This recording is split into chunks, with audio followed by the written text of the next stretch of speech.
OG Rose here, and today we're going to be talking about a paper called Sensualization. And the idea of the paper is that if I have the thought in my head of I want to go to the movies, and then I speak it, I want to go to the movies, then I've taken something mental, or you could even call metaphysical, and I've translated it into physical form. I've made it something that other people can sense, because I made it into sound waves. If I have the thought of a red house on a hill, and then I build that red house on a hill, I have made my idea something that other people can sense. So I have sensualized it. I have translated something that is metaphysical or something that only I can know about, and I've made it something that lots of people can experience. And that's called sensualization. And a concern of mine is we've really never had a term to express the transposition, the translation of something mental into something that can be sensualized, that other people can sense and experience. And I think this is very problematic because then it doesn't become something that we are aware that we're doing, and we don't think of it much as a process of which is worthy of concern. And also, I think human beings are naturally oriented toward what they can sense. They're not a big fan of abstractions. And so then, actually, if you have people that sensualize everything they feel, everything that's going through their head, then they can sort of hog all the attention.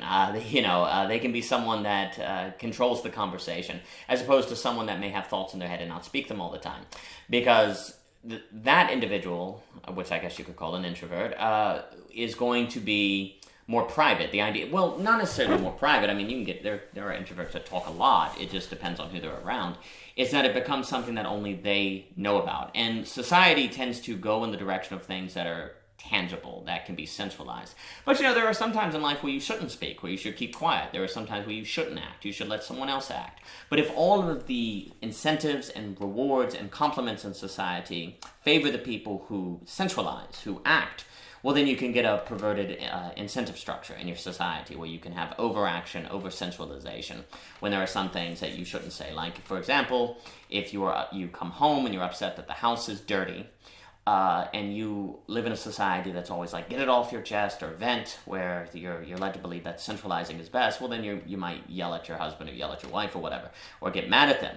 When really, maybe it's better in that situation not to say anything, because that day they've just been very busy at work and they're doing the best they can. And so if you just centralize it, you could cause a conflict for no good reason.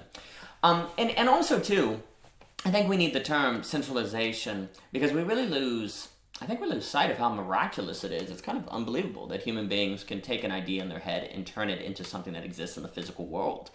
If I have an idea of a red house on a hill, no matter, I could wait 1 billion years, and causation in the universe will not just give rise to it because of a tornado or wind or causal consequences. And yet a human being can think of something and translate it into a dimensionality or a materiality that is different from the thoughts in the brain. And I'm not here to argue that the thoughts in one's brain cannot be explained through material processes, but we certainly have to acknowledge that the material process of the neurons in the brain are different from the materiality of a house on a hill. And that's pretty wild. And it's not like a chair, for example, will cause a house on a hill, or a air conditioner, that there's something about consciousness which humans possess, and arguably animals do too, and humans are partly animal. And so the question, there's something about consciousness that is able to centralize.